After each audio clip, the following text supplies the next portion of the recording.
السلام عليكم ومرحبا بكم في حلويات خديجه. في حصه اليوم ان شاء الله نعملوا مخمره كبيره اللي كيكون الحجم ديالها كبير. وصفه سهله كيمكننا نبدلوا بها من الملاوي والرغايف اللي مولفين عاده كنعملوا معاه الحريره. دوز نشوفوا المقادير وطريقه التحضير. نحتاجو 500 غرام ديال الدقيق الابيض يعني طحين الفرص. عندنا هنا شويه ديال الملحه، معلقه صغيره ديال الخميره ديال الخبز. عندي هنا الماء باش نجمع العجينه. بالنسبه للماء فهو ماء عادي ما يكونش دافي حيت دابا الحراره ما يحتاجش نسخنوا الماء. عندي هنايا نص كاس ديال الزيت ما يعادل 80 مليلي، جوج معالق كبارين ديال الزبده. عندي هنا شويه ديال السميده باش نعرش بها. عندي هنا الدقيق نزيد عليه الملحه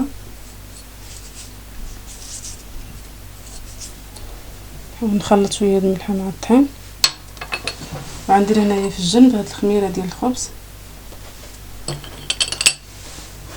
ندوبها بعدا بشويه ديال الماء.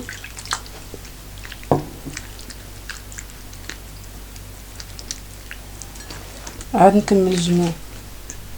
هنا غنضيف الماء وغنجمع. خصني نحصل على واحد العجين اللي يكون لين ما يكونش قاصح بزاف، في نفس الوقت ما تكونش مرخيه بزاف، تكون بحال العجينه اللي كنعجنوا الخبز.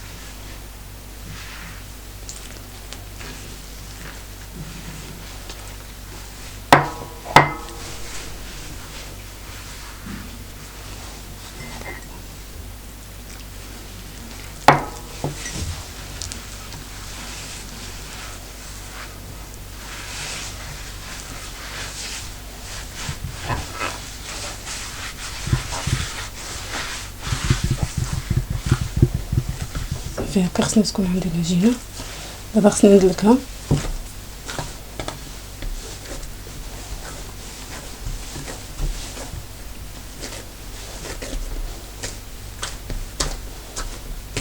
قبل غنزيدها شويه ديال الماء باش ترخف لي شويه.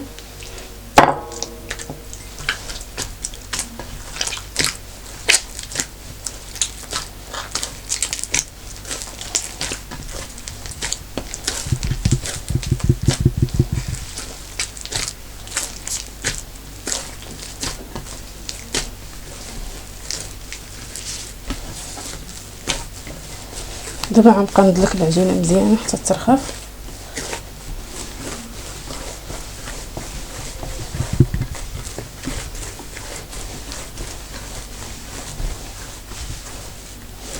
بعد ما دلكت العجينه غنقسمها دابا على 3 باش يسهل عليا الخدمه بها. غنحرب لهم حريبلات بحال اللي غنعدل الملاوي.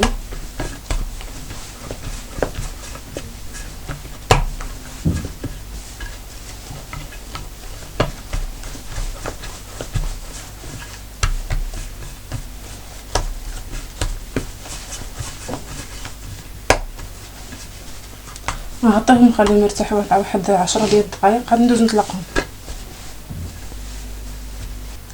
غندوز دابا نطلق العجينه. ودوبت هنايا ديك الزبده اللي عندي باش نخلطها مع الزيت. نضيف لها دابا الزيت هي باش نطلق. غندوز دابا نطلق هنايا فوق الرخامه. خصني شي بلاصه اللي تكون واسعه نطلق فيها. عندها بشويه ديال الزيت الاول. غنجيب العجينه هنا كنطلق بحال الطريقه تقريبا ديال الملوي. كنطلق هكا ونجبد العجينه. داكشي قلت لكم خصنا نطلقوها في الطاوله باش يكون عندنا اتساع. بعد ما طلقتها هكا بالشكل هذا غنبدا دابا نرقق بشويه بشويه. وهنا كندهن الزيت باش ما تلصقليش العجينه في الطاوله.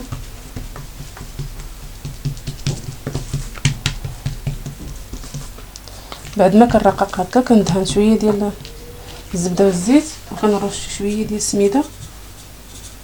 وكنبدا كنطوي على ديك الجهه اللي رققتها نحطها هكا ونبقى غادا هكا كنرقق. مره كندهن الزبده والزيت وملي نشوف العجينه رققت وندهنها ونرشها شويه ديال السميده وكنلوي العجينه. الطبله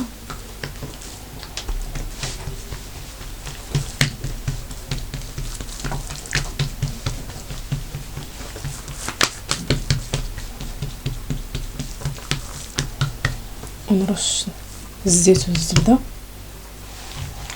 ونرش شويه ديال السميده، كنلوي العجينه.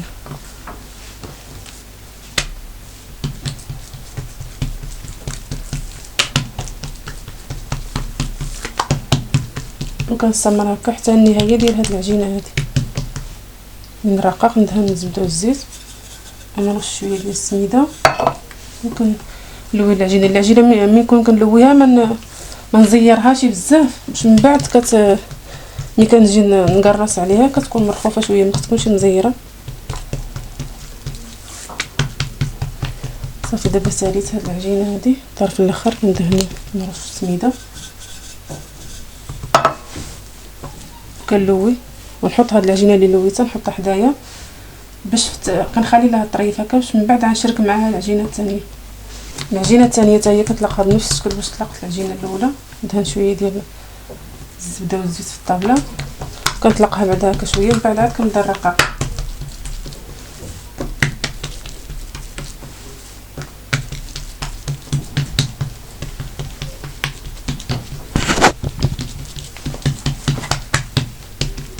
كنرقق وكنرش الزبده والزيت ونرش السميده. وهنايا غنجيب هاد العجينه هادي الاوليه اللي لويتها، نحاول نشركها مع هاد العجينه هادي هكا، وكنلوي.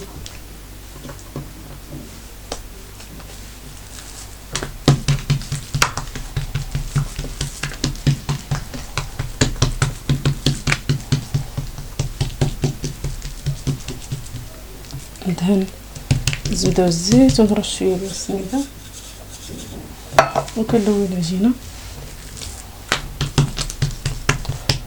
كنستعمل بنفس الطريقه الرقاق، ندهن ونرش.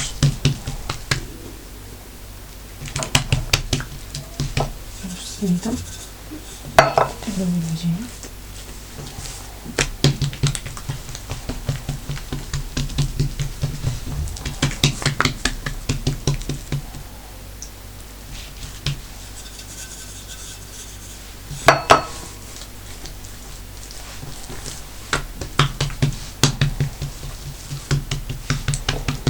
ساليت دابا العجينه الثانيه، نفس الشيء غنديرو مع العجينه الثالثه، حتى هي غنطلقها ونشركها مع هاد العجينات هادو بجوج، نحطها لي حدايا ونجيب العجينه الثالثه. دابا غنطلق العجينه الثالثه حتى هي بنفس الطريقه.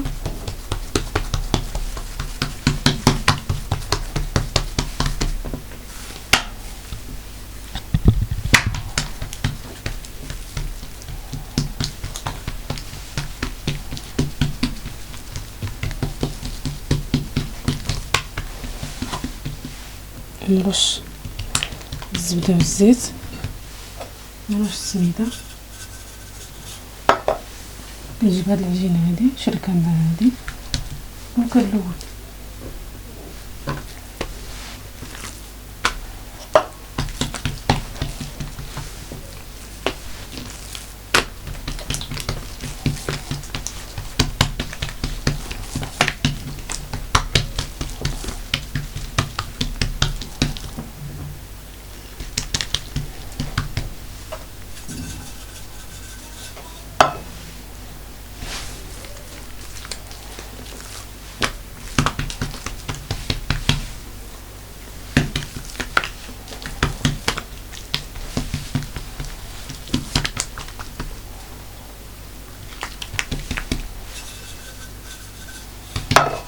كنبقى مستمره بنفس الخطوات ديال العمل حتى كنكمل العجينه.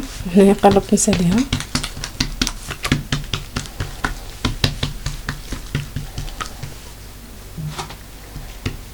دهن الزبده والزيت،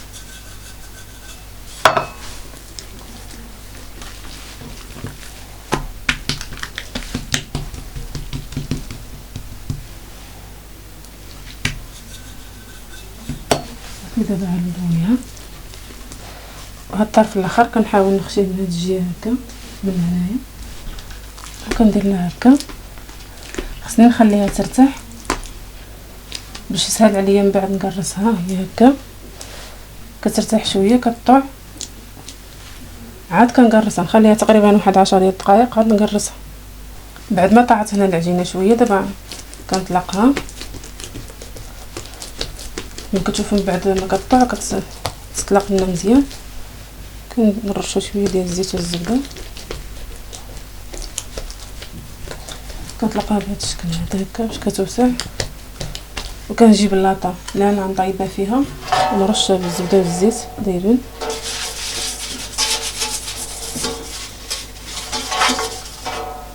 غنكمل الطلاق ديال هاد العجينه في وسط من هاد اللاطه باش فيها كتبقى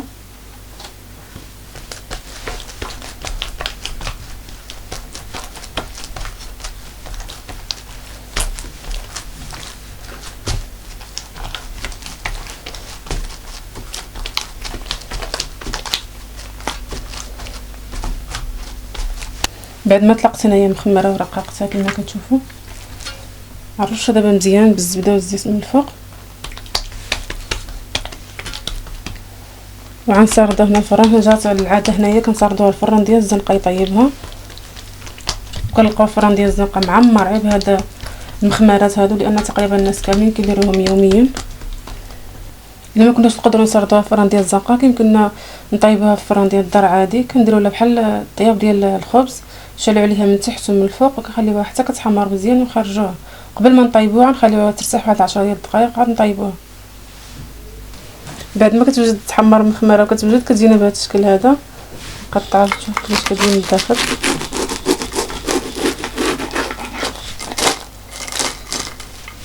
كتجينا مزيانه مع الحريره. يمكننا كذلك نوجدوها حتى السحور كتجي مزيانه. الا بغينا ندهنوها بشي حاجه هنا بالداخل ديالها هكا.